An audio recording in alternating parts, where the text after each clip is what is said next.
Ya me entregó los papeles del divorcio con una sonrisa.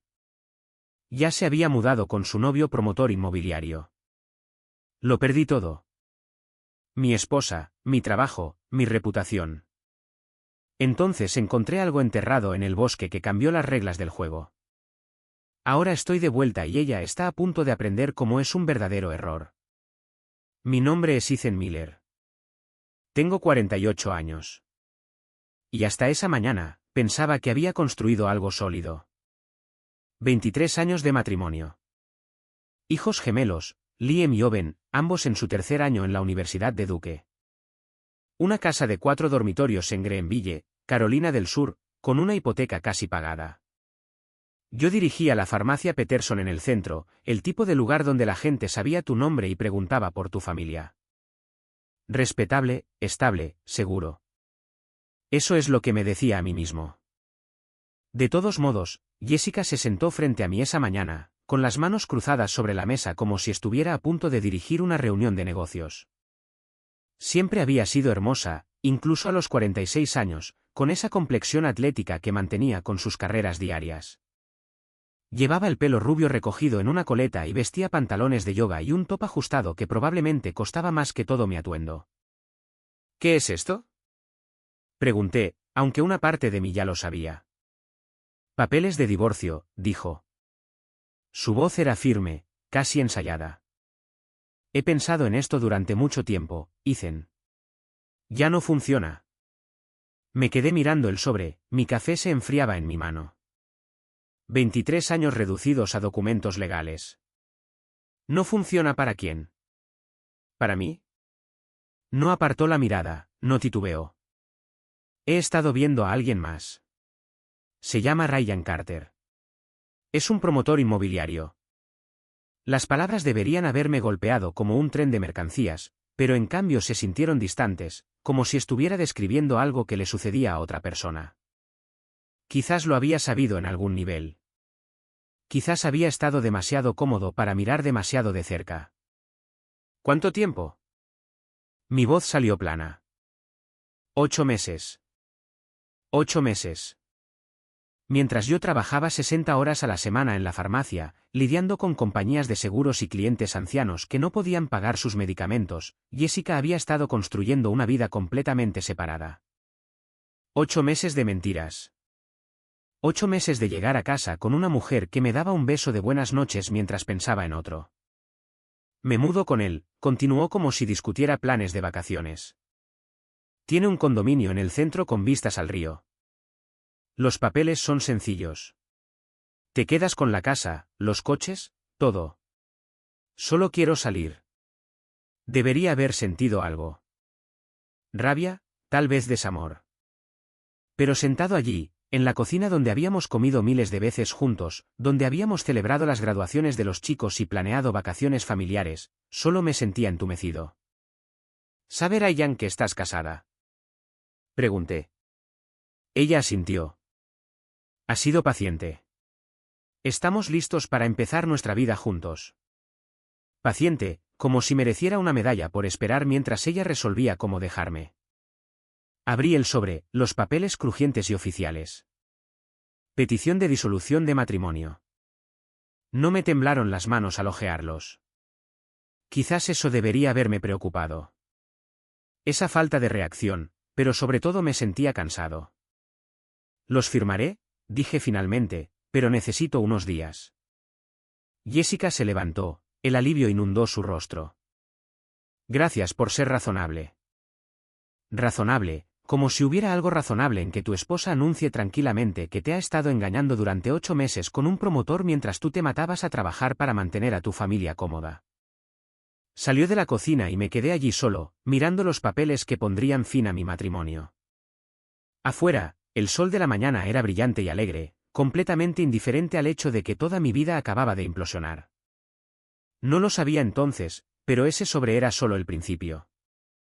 La parte más difícil de perder tu matrimonio no es el momento en que termina. Es recordar cómo empezó. Conocí a Jessica Taylor en una clase de química en un colegio comunitario cuando yo tenía 23 años. Ella tenía 21, Estudiaba administración de empresas, y tenía una forma de reír que hacía que todos a su alrededor se sintieran parte de una broma privada. Yo era el serio, ya trabajando a tiempo parcial en una farmacia mientras terminaba mi carrera. Me llamaba mi cable a tierra, decía que evitaba que se fuera flotando. Nos casamos 6 meses después de que me gradué en una pequeña ceremonia en la iglesia de sus padres. Nada lujoso, pero se sentía real, permanente. Un año después, llegaron los gemelos y de repente vivíamos en un apartamento de una habitación con 2 bebés llorando y aproximadamente 3 horas de sueño entre los dos.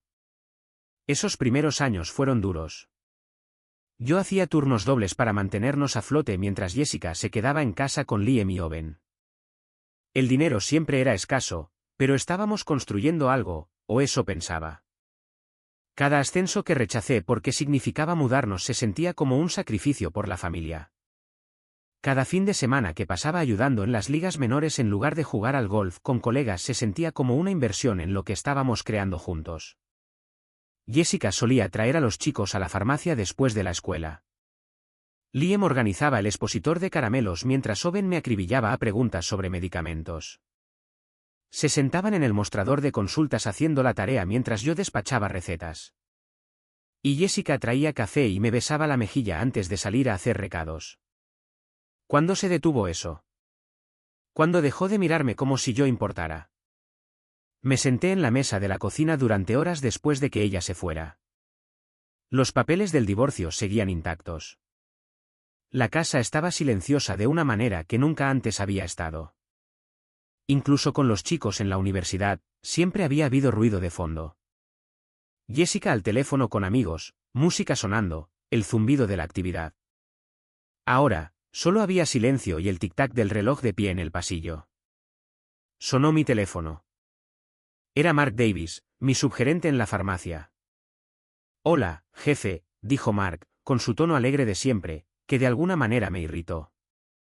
«Solo revisando el horario de mañana. Tenemos esa auditoría, ¿verdad?» «Lo logré. Estaré temprano». «¿Estás bien?» «Suenas raro». Casi se lo cuento, casi le digo que mi esposa me ha estado engañando durante 8 meses y acaba de pedirme el divorcio. ¿Pero de qué serviría? Mark había trabajado para mí durante 12 años, era un buen amigo, pero esto no era algo que pudiera soltarle a alguien a las 9 de un sábado por la noche. Solo estoy cansado, dije en su lugar. Nos vemos el lunes. Después de colgar, finalmente cogí los papeles del divorcio y los leí correctamente. El abogado de Jessica había sido minucioso. No pedía pensión alimenticia, no intentaba dividir las cuentas de jubilación ni pelear por los bienes. Solo quería salir, de forma limpia y sencilla. Casi demasiado simple, como si hubiera estado planeando esto durante más de 8 meses. La frase diferencias irreconciliables aparecía varias veces. A eso se reducían 23 años.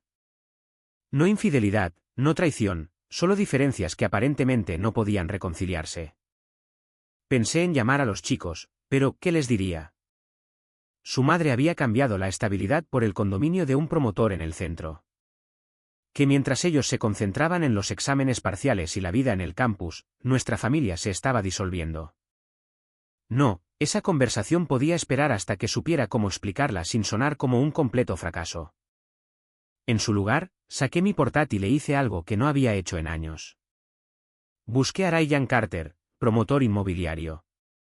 El sitio web de su empresa mostraba fotos brillantes de condominios de lujo y propiedades comerciales. Allí estaba él, en la sección acerca de 43 años, complexión atlética, sonrisa perfecta, con aspecto de haber salido de un anuncio de colonia.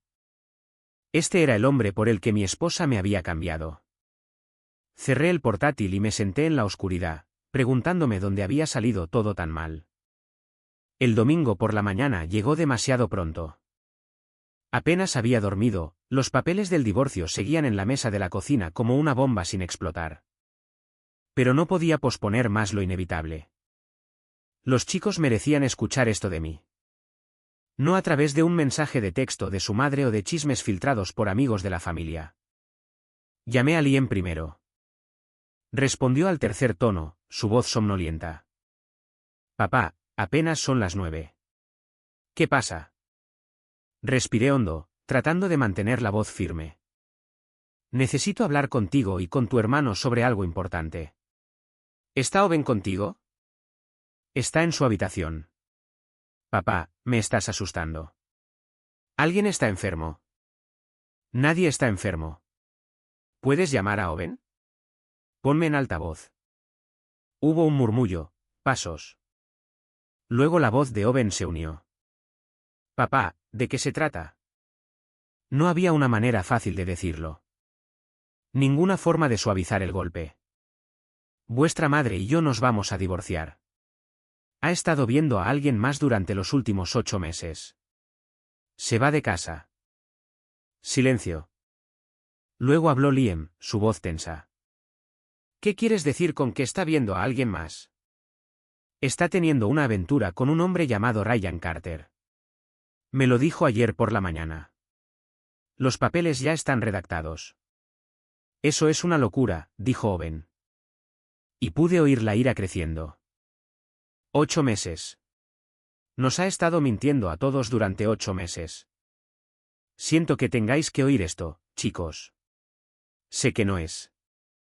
¿Estás bien, papá? Interrumpió Liam y algo en su voz rompió el entumecimiento que había estado sintiendo desde ayer.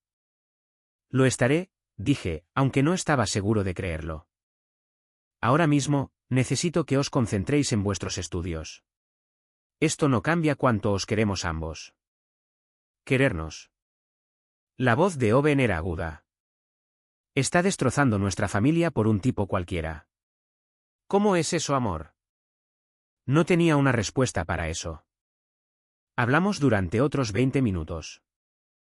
Los chicos haciendo preguntas que no podía responder del todo. ¿Por qué? ¿Cuánto tiempo lo sabía? ¿Había alguna posibilidad de reconciliación? Cada pregunta se sentía como una herida nueva, recordándome cuán completamente Jessica había desmantelado lo que habíamos construido. Cuando finalmente colgamos, me senté allí, sintiéndome vacío. Mis hijos estaban sufriendo, y no había nada que pudiera hacer para arreglarlo. El resto del domingo pasó como un borrón. Firmé los papeles del divorcio con un bolígrafo que se sentía demasiado ligero para una decisión tan pesada. Jessica pasó por la tarde para recoger más de sus cosas, y nos movimos el uno alrededor del otro como extraños, con cuidado de no hacer contacto visual o tocarnos accidentalmente. El lunes por la mañana, me arrastré hasta la farmacia Peterson. Mark me echó un vistazo y frunció el ceño. Jefe, tienes una pinta horrible. ¿Qué pasa? Lo llevé a mi oficina y se lo conté todo. El rostro de Mark pasó por una serie de expresiones, sorpresa, ira, simpatía, antes de decidirse por una sombría determinación. Eso es duro, Ethan. Muy duro. Si necesitas algo, házmelo saber. Necesito trabajar, dije. Necesito mantener mi mente ocupada. Pero las noticias viajan rápido en los pueblos pequeños. Para el martes por la tarde, la señora Thompson, una de nuestras clientas habituales, me lanzó una mirada compasiva cuando le entregué su medicación para la presión arterial. Para el miércoles, noté que la gente susurraba cuando caminaba por los pasillos. Luego, el jueves por la mañana, mi jefe, Robert Peterson, me llamó a su oficina. Tenía 72 años, era dueño de la farmacia desde hacía 40 años, y la dirigía con valores de la vieja escuela. Ethan, tenemos que hablar de tu situación, dijo, sin mirarme a los ojos. ¿Mi situación? Tu divorcio. Se ha hecho de conocimiento público. Varios clientes han expresado su preocupación por los valores familiares que representamos aquí. Lo miré fijamente, sin creer del todo lo que estaba oyendo. Robert, a mí me engañaron. Soy la víctima aquí. Se movió incómodo. Entiendo eso.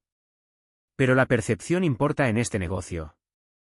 Atendemos a familias, a grupos de la iglesia. Tener un gerente que está pasando por un divorcio complicado, se refleja mal en el establecimiento. ¿Me estás despidiendo? Te sugiero que te tomes un tiempo libre. Licencia sin sueldo. Deja que las cosas se calmen. Luego podemos reevaluar. Las palabras me golpearon como un golpe físico. 22 años le había dado a esta farmacia. 22 años de largas horas, de cubrir turnos cuando otros se reportaban enfermos, de construir relaciones con los clientes y ahora me estaban echando porque mi esposa tuvo una aventura. Te ahorraré el problema, dije, levantándome. Renuncio. Robert pareció aliviado. Ethan, no seas precipitado. No estoy siendo precipitado. Estoy siendo claro.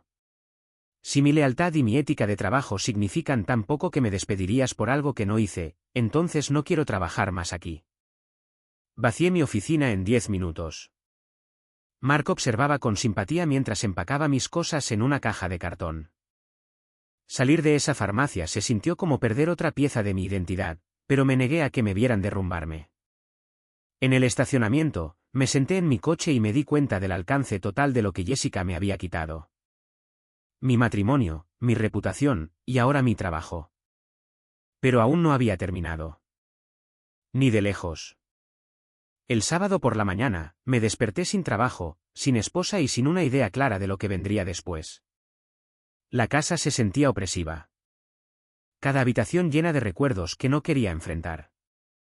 Necesitaba salir, despejar mi cabeza, hacer algo que no implicara quedarme sentado sintiendo lástima por mí mismo.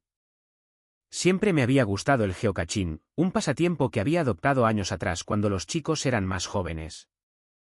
Había algo satisfactorio en seguir coordenadas, resolver acertijos, encontrar contenedores ocultos que la mayoría de la gente pasaba de largo.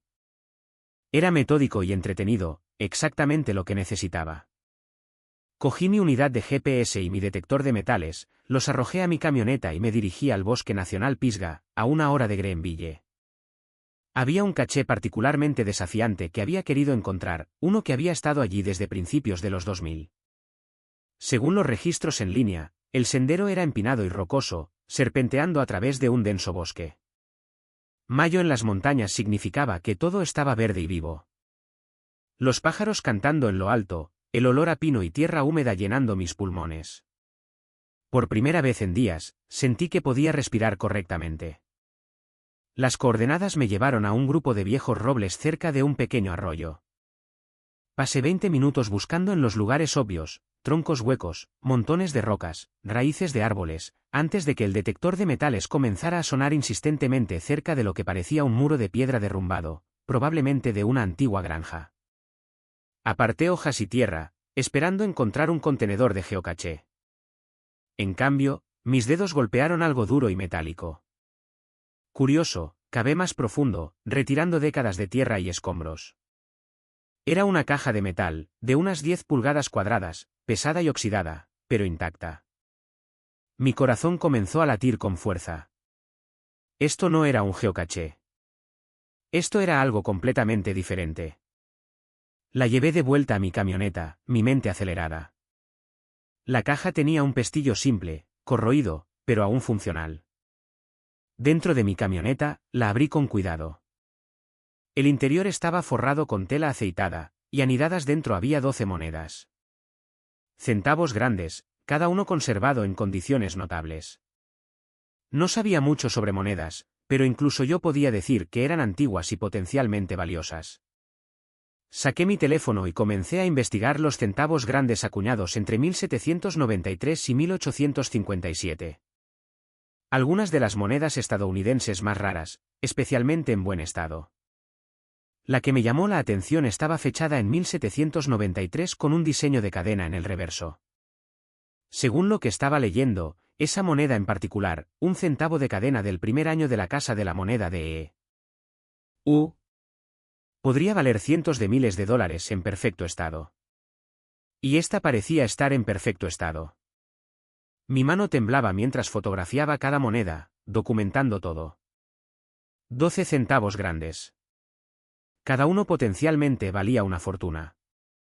El más antiguo fechado en 1793, el más reciente en 1857.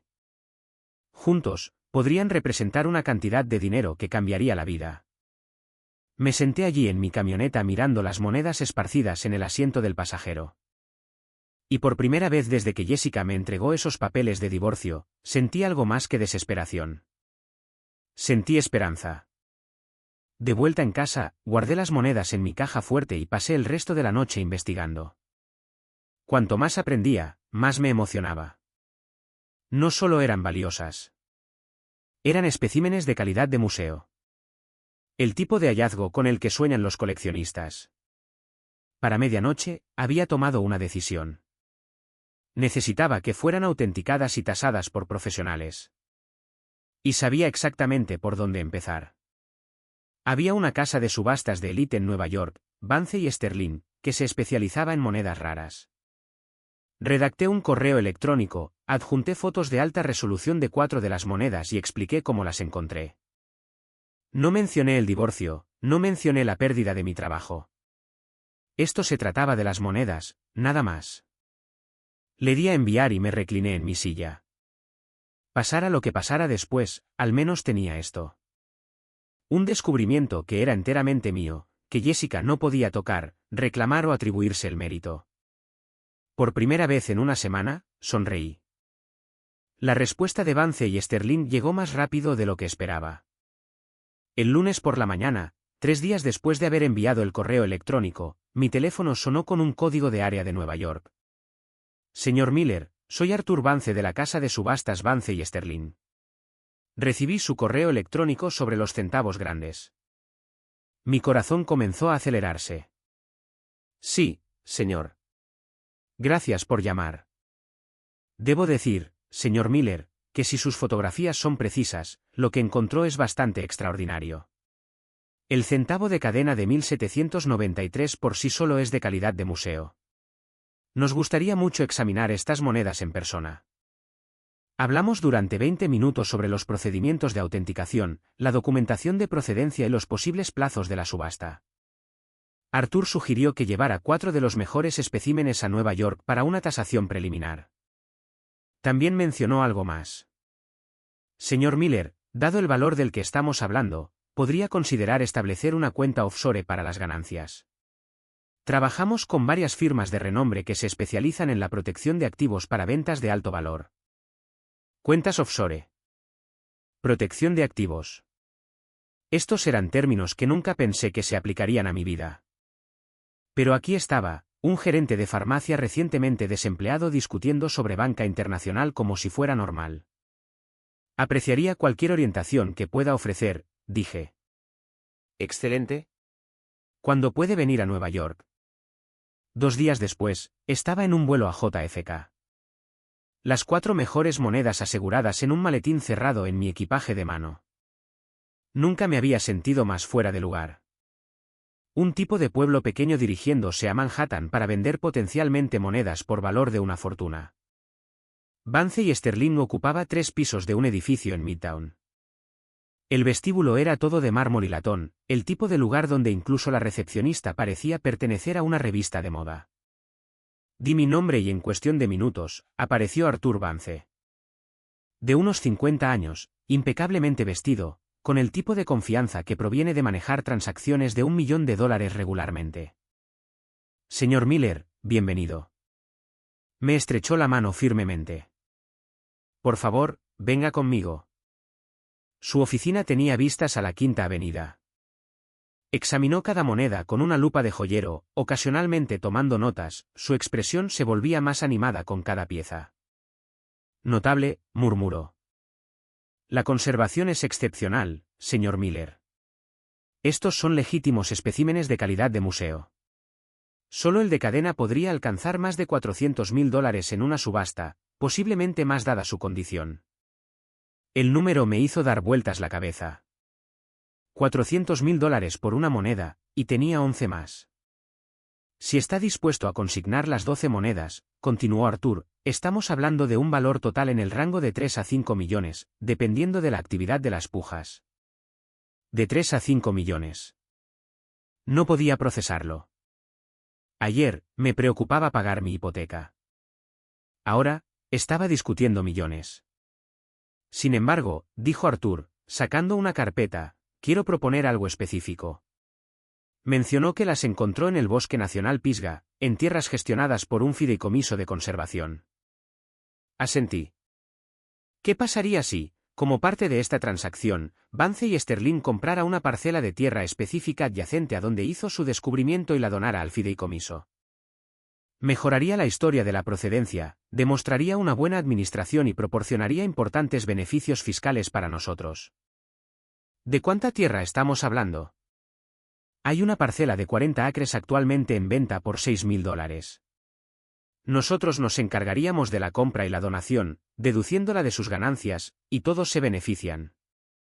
Parecía casi demasiado perfecto. Encontré un tesoro en terrenos públicos, y ahora podía ayudar a preservar más. Me gustaría eso. Excelente.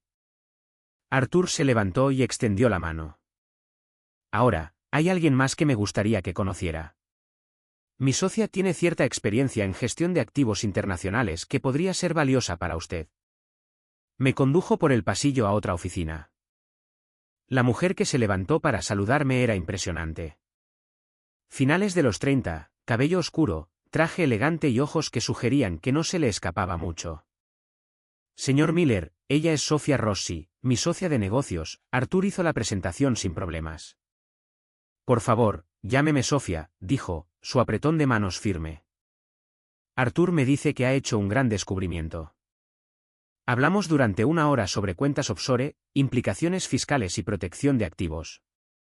Sofia era elocuente y directa, explicando conceptos financieros complejos de manera que pudiera entender. Sugirió las Islas Caimán para una cuenta offshore y se ofreció a facilitar la configuración personalmente. De hecho, voy para allá mañana para reuniones con varios clientes, dijo. Si está interesado, podría acompañarme.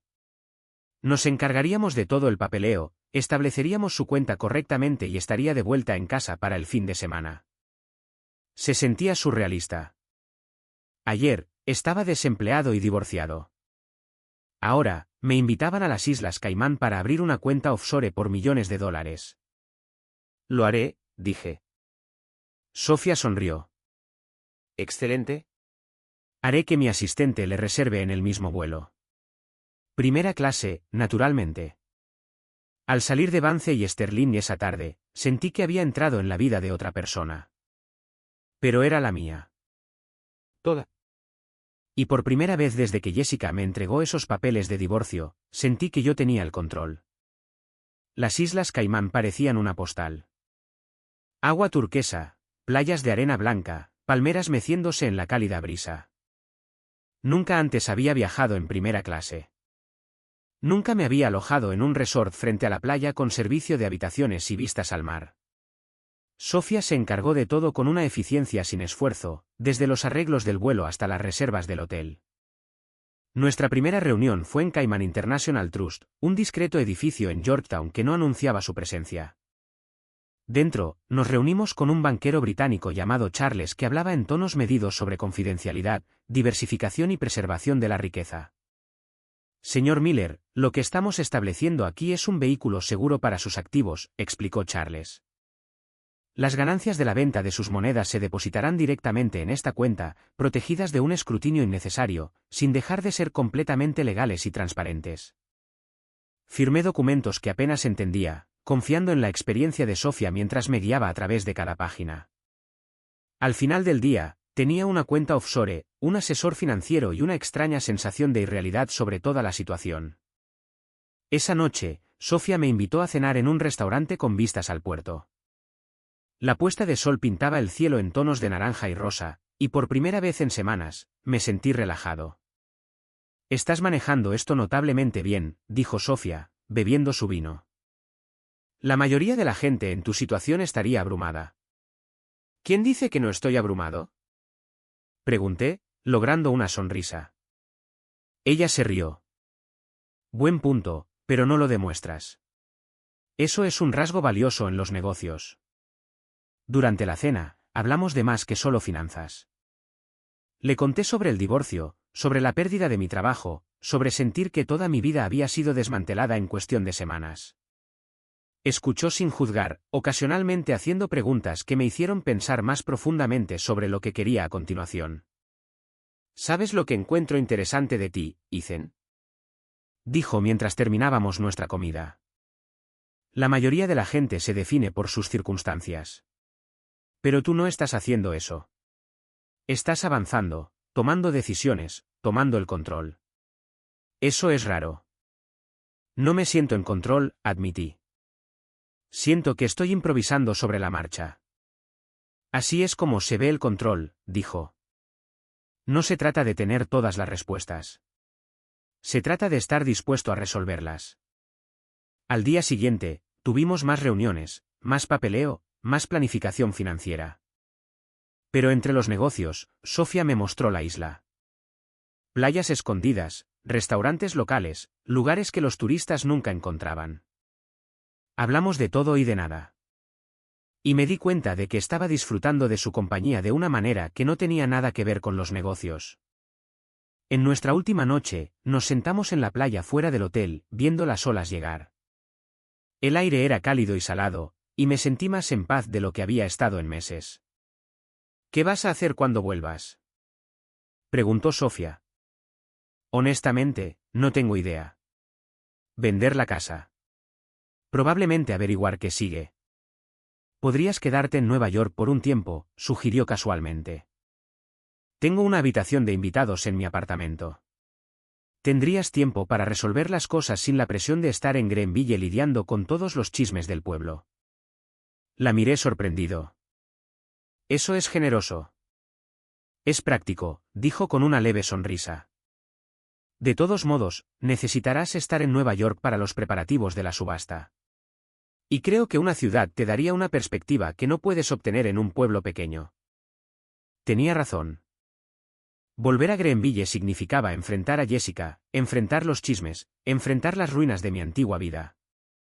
Nueva York significaba posibilidad, una pizarra en blanco, una oportunidad de convertirme en alguien más que el tipo al que su esposa engañó. Lo pensaré, dije. Pero ya sabía mi respuesta. Acepté la oferta de Sofía de quedarme en Nueva York. De vuelta en Greenville, puse la casa en el mercado, empaqué lo que necesitaba y organicé el almacenamiento de todo lo demás. El agente inmobiliario, afortunadamente alguien que no conocía a Jessica, dijo que el mercado era fuerte y predijo una venta rápida. Mudarse a Manhattan se sintió como entrar en un universo diferente. El apartamento de Sofía estaba en el Upper West Side, un espacioso apartamento de 2 dormitorios con ventanas de piso a techo con vistas a Central Park. La habitación de invitados que me ofreció era más grande que mi dormitorio en casa. Ponte cómodo, dijo, ayudándome a llevar mi equipaje. Considera esto tu base de operaciones mientras resuelves las cosas. Los preparativos de la subasta me mantuvieron ocupado. Pasé días en Vance y Sterling, trabajando con sus especialistas en documentación, investigación de procedencia y descripciones de catálogo. Las monedas fueron autenticadas por 3 expertos independientes, todos los cuales confirmaron lo que Arthur había dicho. Eran especímenes de calidad de museo por valor de millones. Pero fue durante una llamada de verificación de rutina que todo comenzó a complicarse. Estaba en la oficina de Arthur cuando su asistente trajo un informe de su equipo legal. La expresión de Arthur se oscureció mientras lo leía. Tenemos un problema, dijo, mirándome. Las monedas que encontraste coinciden con las descripciones de un robo de museo sin resolver en 1987. El Museo de Charleston informó del robo de 12 centavos grandes de su colección hace 38 años. Se me cayó el estómago. Eso es imposible. Las encontré enterradas en el bosque. Te creo, dijo Arthur rápidamente. Pero debemos estar preparados para que esto se complique. Es probable que el museo presente una reclamación. Tendremos que demostrar que tu descubrimiento fue legítimo y no relacionado con el robo original. En cuestión de días, agentes del FBI me estaban entrevistando. Lo expliqué todo, el pasatiempo del geocaching, la señal del detector de metales, la ubicación exacta del hallazgo. Fueron profesionales pero minuciosos, tratándome claramente como una persona de interés en lugar de un sospechoso. Señor Miller, no lo estamos acusando de robo, dijo el agente Ramírez durante nuestra tercera entrevista, pero necesitamos establecer una clara cadena de custodia y determinar cómo la propiedad robada del museo terminó donde la encontró. El estrés era abrumador. Lo que había parecido un descubrimiento milagroso era ahora una pesadilla legal. Las monedas fueron confiscadas como evidencia mientras la investigación procedía. Mi cuenta offshore estaba vacía y de repente volví a estar desempleado sin ingresos y con crecientes honorarios legales. Sofía me apoyó en todo momento, conectándome con un abogado de defensa criminal y ayudándome a navegar por las complejidades. Pero la situación dio otro giro cuando el FBI localizó a los verdaderos ladrones. Ahora tenían más de 70 años. Un ex guardia de seguridad del museo llamado Walter Bishop y su cómplice. Walter tenía cáncer de páncreas y decidió confesar antes de morir. Admitió haber robado las monedas, pero afirmó que las había enterrado en el Bosque Nacional Pisgah décadas atrás, con la intención de recuperarlas después de que la investigación se enfriara. Nunca volvió. No sabía exactamente dónde, dijo Walter a los investigadores. Solo en algún lugar cerca de esas viejas ruinas de piedra. Luego me enfermé. Supuse que se quedarían enterradas para siempre. La confesión me exculpó de cualquier delito, pero creó nuevas complicaciones. El Museo de Charleston quería que le devolvieran las monedas. Mis abogados argumentaron que, como el descubridor en terrenos públicos, yo tenía derechos sobre ellas. La batalla legal se prolongó durante semanas. Mientras tanto, la vida en Nueva York continuaba. Empecé a explorar la ciudad, dando largos paseos por barrios en los que nunca había imaginado vivir.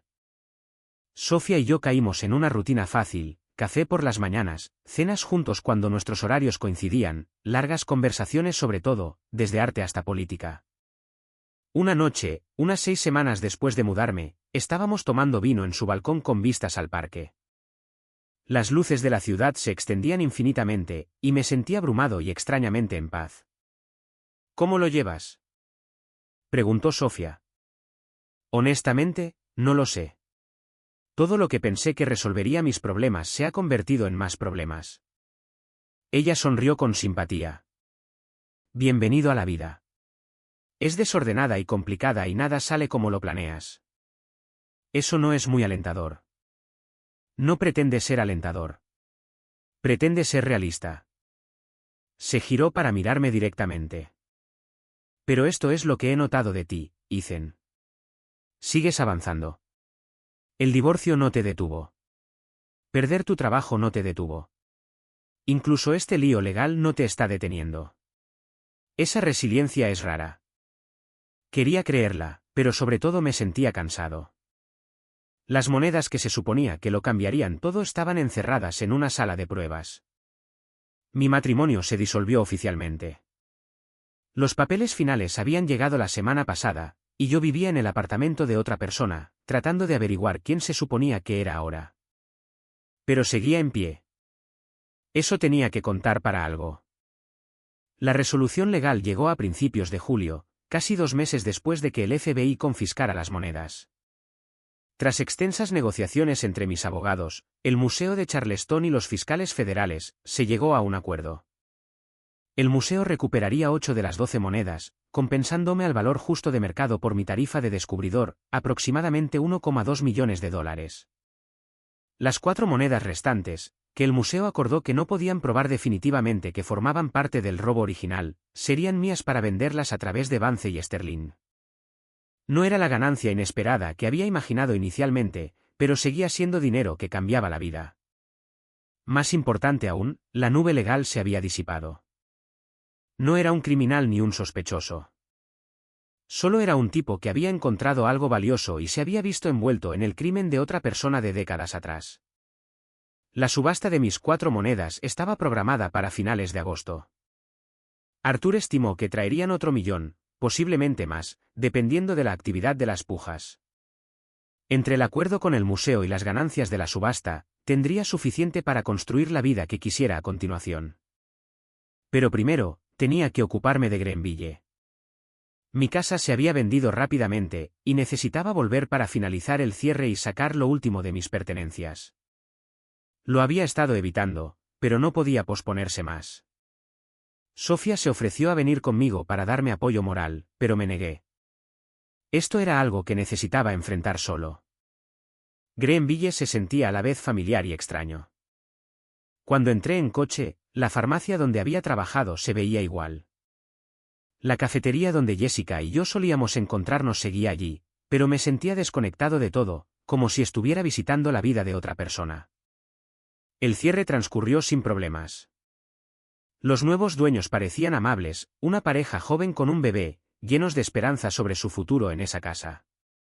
Me pregunté si serían más felices allí de lo que Jessica y yo habíamos sido. Después, pasé por la farmacia Peterson. A través de la ventana, pude ver a Mark detrás del mostrador ayudando a un cliente. Por impulso, aparqué y entré. Mark levantó la vista y esbozó una amplia sonrisa. Ethan, oí que estabas de vuelta en la ciudad.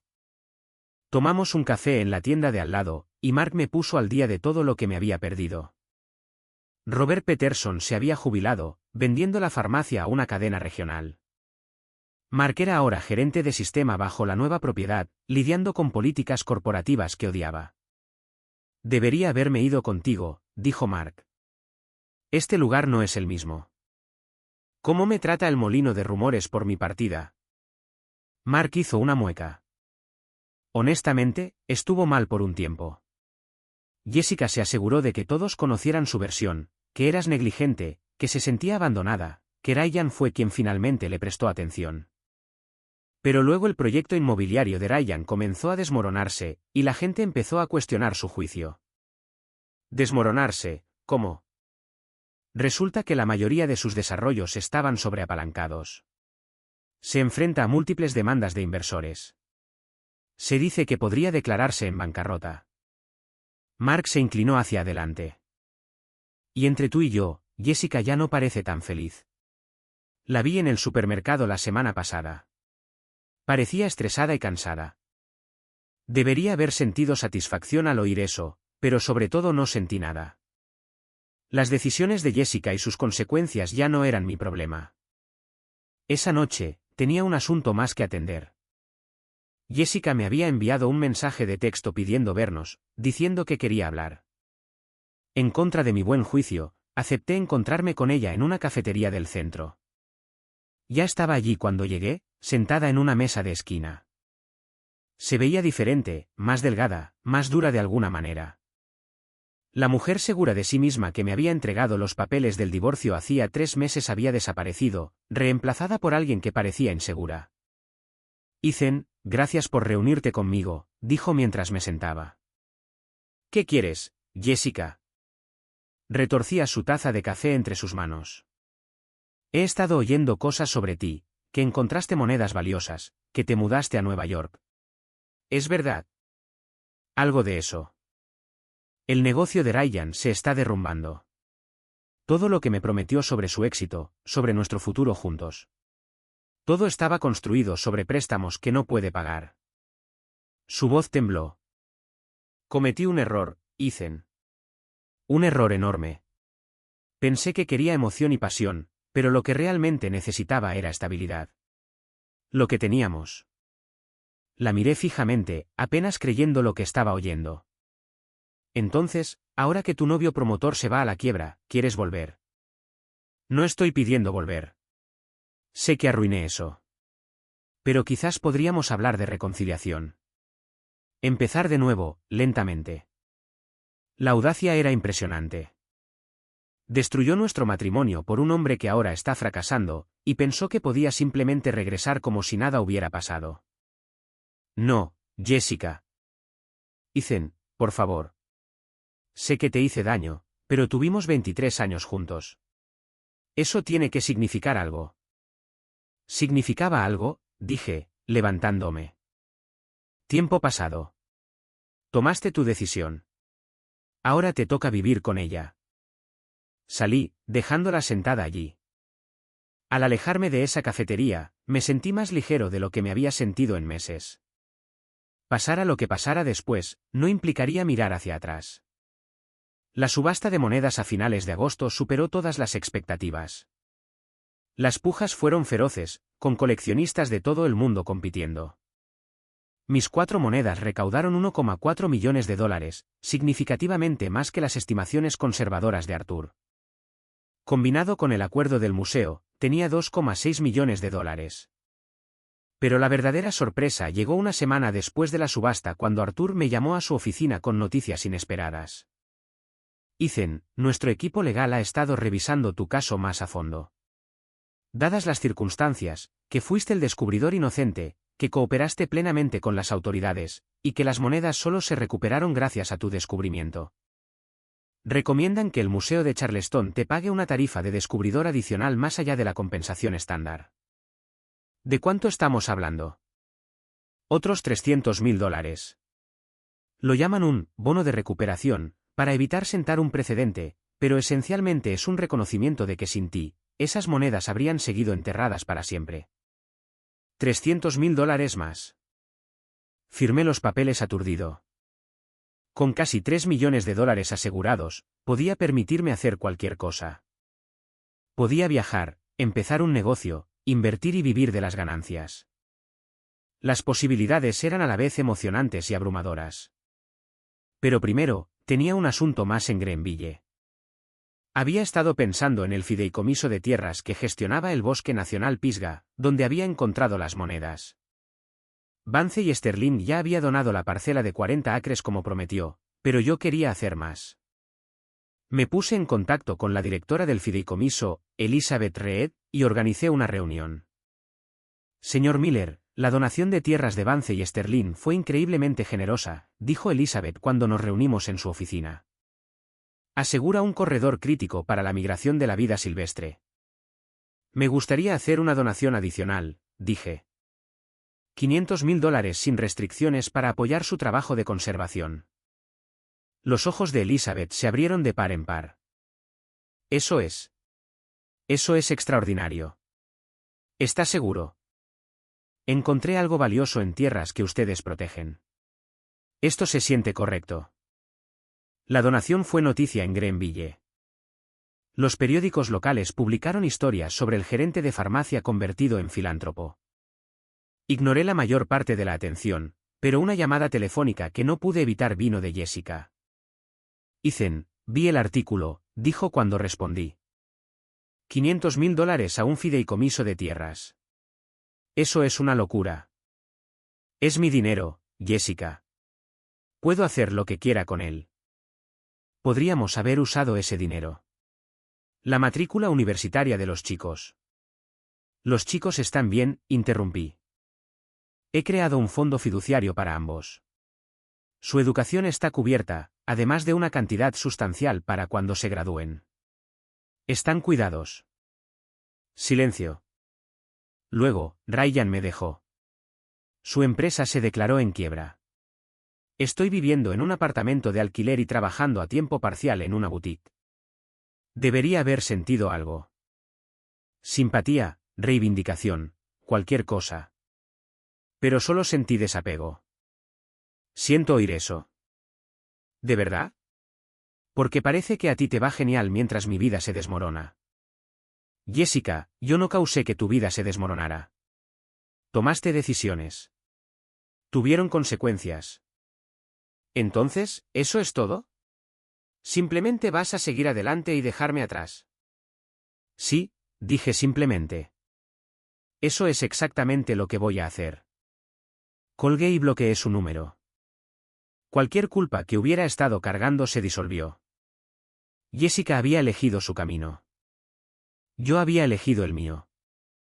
Unos días después, estaba tomando un café con Sofía cuando mencionó algo que me llamó la atención. Necesito confesar algo, dijo, luciendo inusualmente insegura. Cuando Arthur y yo te conectamos por primera vez con nuestra firma, hice una investigación de antecedentes. Descubrí lo de Ryan Carter. De acuerdo. Él y yo fuimos socios comerciales hace 5 años. Malversó casi $2 millones de nuestras empresas inmobiliarias conjuntas y destruyó mi reputación profesional. Me llevó años reconstruirla. Hizo una pausa.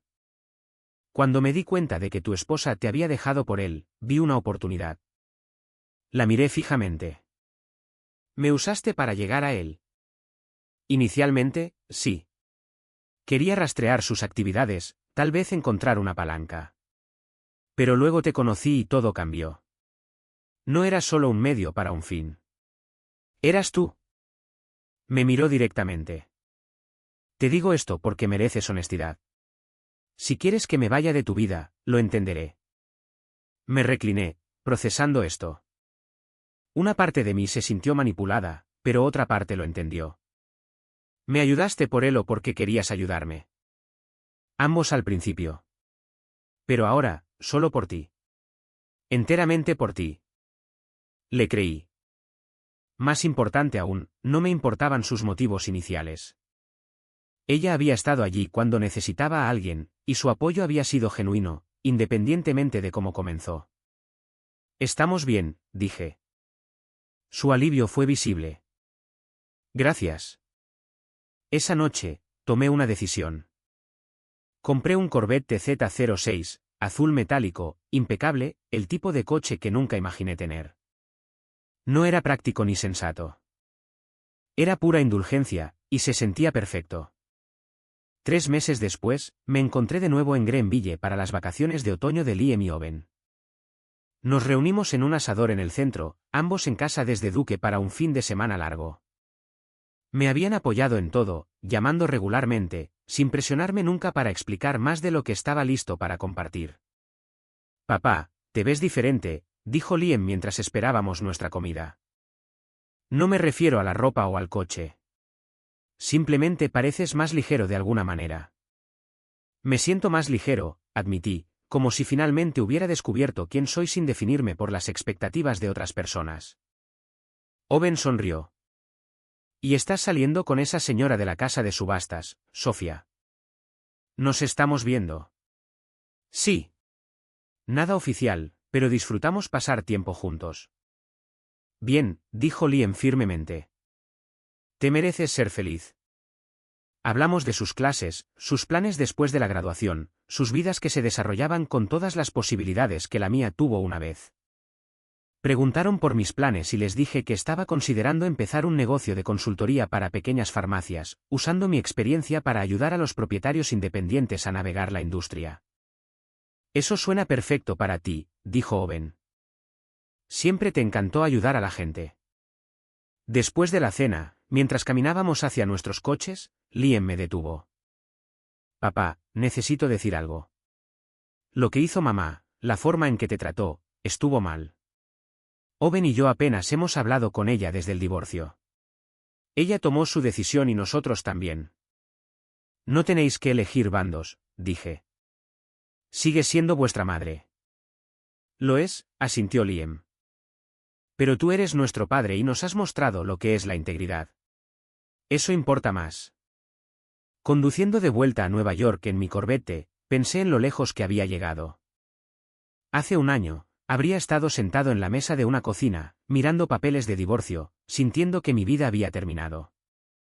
Ahora era financieramente seguro, profesionalmente independiente y personalmente contento de maneras que nunca lo había estado durante mi matrimonio. La semana siguiente, tuve una oportunidad que no podría haber imaginado meses antes.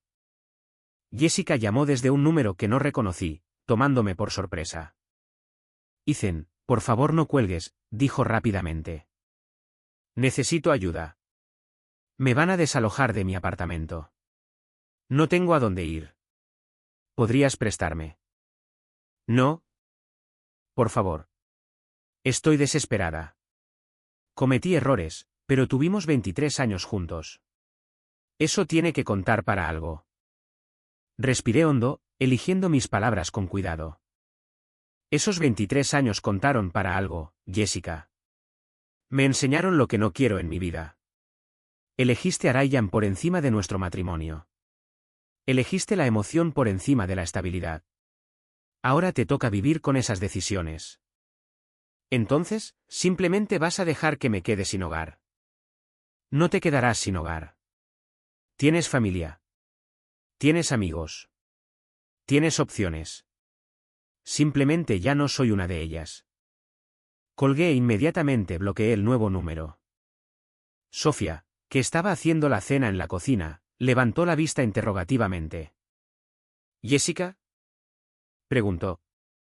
Asentí y volví a cocinar. Sin juicios, sin comentarios, solo aceptación. Eso era lo que necesitaba desde el principio. alguien que entendiera que avanzar a veces significaba dejar a la gente atrás.